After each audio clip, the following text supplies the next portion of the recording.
الأجوبة فيه واضحة، والمغرب كيعتبر بأن الدول الإفريقية بدعمها لهذا القرار تدعم الشرعية الدولية وكتدعم حل لمكافحة الانفصال اللي كيهددنا جميعا.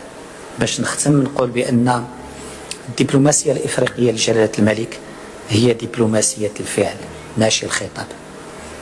الدبلوماسية الإفريقية لجلالة الملك هي دبلوماسية الأثر، الامباكت، ماشي الشعارات، وبأنها دبلوماسية رابح رابح ماشي دبلوماسية المساومة أو الابتزاز.